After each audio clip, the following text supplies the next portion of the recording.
Chapter 20. Sometimes in the morning, prisoners didn't wake up. They were dead or dying. The guards would come in and beat their bodies to make sure they weren't faking it. And while we were gone to roll call or on a work detail, the bodies would disappear, carted off to the furnaces to burn like the rest. One morning, the man in the bunk next to me didn't wake.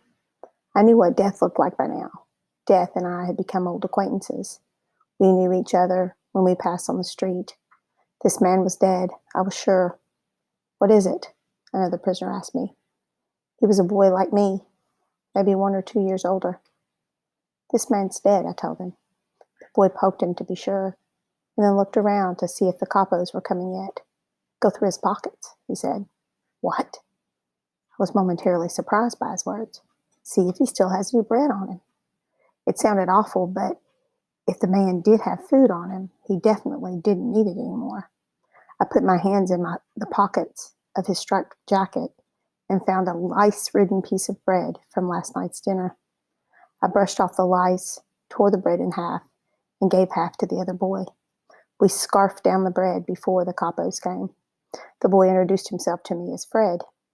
I told him my name, Yannick, not B-3087.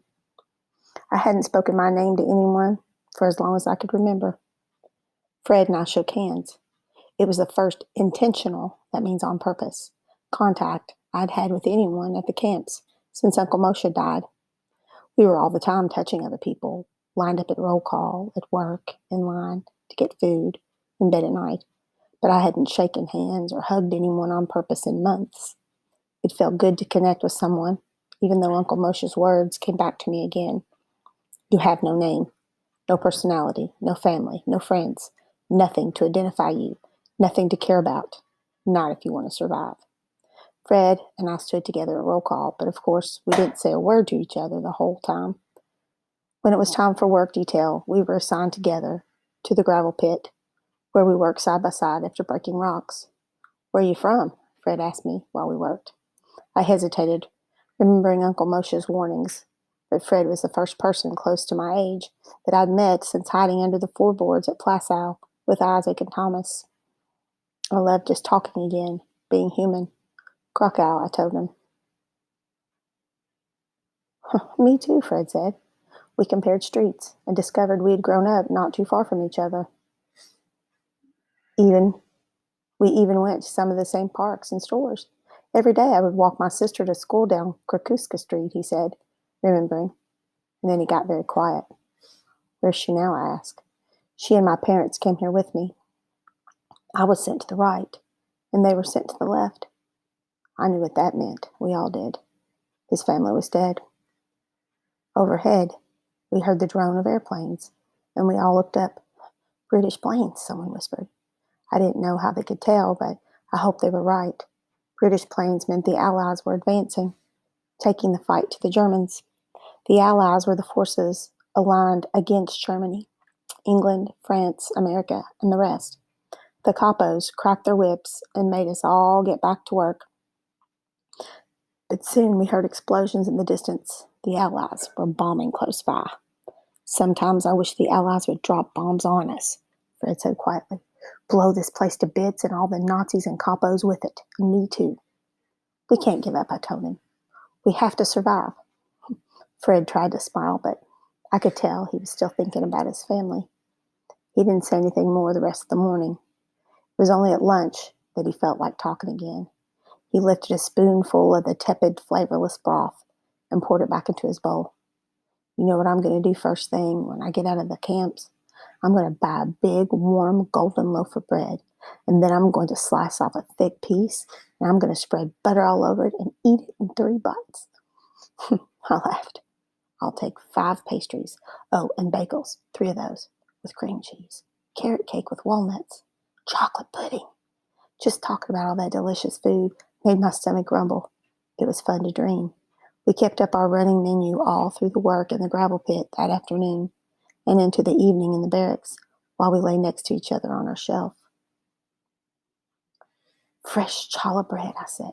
Sauerkraut, mushroom soup, stuffed cabbage. Will you two shut up about food? A prisoner near us yelled at last. I can't stand it any longer. Fred and I laughed, but we stopped. It was best that we got as much sleep as we could anyway. We had a hard day's work ahead of us, and nothing good to eat. Fred and I became inseparable in the camp. We stood together at roll call. We ate together. We tried to get on the same work details. We slept beside each other at night. It was good to have a friend. But one day, I noticed Fred was slower at chopping wood than he had been the day before. And at dinner, he wouldn't eat his bread. What's wrong, Fred? I don't feel good, he told me. He gave me his bread and climbed up into bed. I saved the bread for him in my pocket. He would want it tomorrow, I was sure. But he didn't want it then. He didn't eat his soup at lunch either. I had to do some of his work at the timber yard to cover up for him, too. That night, as we lay on our shelf, I whispered to him that he had to get better. I can't, Yannick, it hurts. What does? My stomach, my head, my throat. Fred was sick, but there was no doubt about it. But you couldn't get sick in the camps, not so sick you couldn't work. There was a camp clinic, but no one wanted to go there. People didn't come back from the camp clinic. You'll be better tomorrow, I told Fred. I saved you some bread from when you're better. Fred wasn't better the next day. He was worse. He couldn't even get out of bed. Fred, you have to get up, I told him. You have to move. The capo will come for you soon. Oh, Fred moaned. Oh, Yannick, go. You have to go. What's this? What's going on? An angry voice demanded. It was our barrack capo. He pushed me aside and poked Fred with his club. Get up. Time for roll call. He can't, I told the capo. He's sick. The capo struck me with his club, sending me to the floor. I put my hand to my ear and felt blood. Get up, the capo told Fred again. He hit him with the club, and Fred moaned. I stood up and was about to grab the capo to try to stop him, but another prisoner took me by the arm. Come away, he whispered. Come away, boy. The capo hit Fred again and again. Fred, I yelled. Get to roll call or you'll get a beating, the capo threatened me. Yannick, Fred moaned. Go, please. The capo hit him again as the other prisoner pulled me away. He's going to kill him, I pleaded with the man. Yes, and he'll kill you too if you interfere. Is that what you want? I stood in line at the roll call, watching for Fred. He had to get up. He could make it. He wasn't a Mussulman yet. He was just sick. He would get better. Fred arrived at roll call at the very end, but only because he was dragged there by two capos. His face was bloody where they'd beaten him, and he hung limp, not even trying to stand. I fought back the tears that came to my eyes. The capos hauled Fred to the front of the assembly yard. There were gallows where a gallows was built. It was a simple thing, just two standing poles with a bar between them. From the pole hung a rope with a noose tied at the end. The two capos lifted Fred's neck into the noose and tightened it, leaving a chair under his feet to keep him from hanging. He was so weak he couldn't even stand, and the rope cut into his neck, turning his face blue. I choked back a sob. This man says he cannot work, a Nazi told us. No, he can. He's a good worker. He's just sick. Work makes you free, the Nazi told us.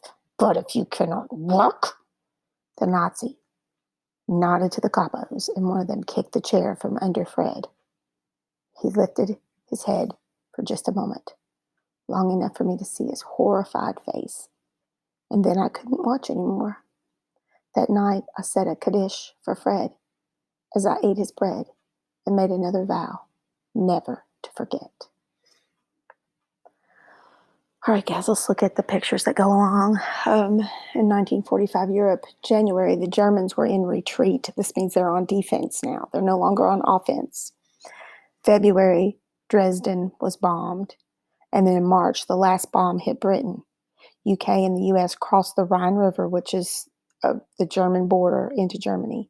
In April, the USSR, the Soviet Union or the Russians, captures Vienna, which is Austria. On April the 30th, Hitler committed suicide.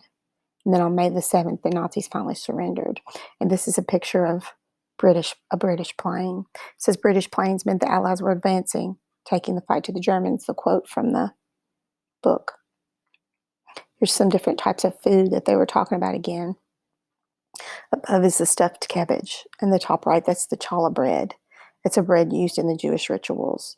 And here in the middle right, that's sauerkraut. And here's the mushroom soup they were talking about.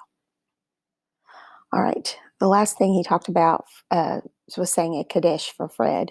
Yannick says a Kaddish, or Jewish mourning prayer. This is not mourning like the sun's coming up. This is mourning like sad about a death, which is recited at services after the death of a loved one. And if you look, this is Hebrew. And Hebrew is read from right to left, opposite of the way we read English.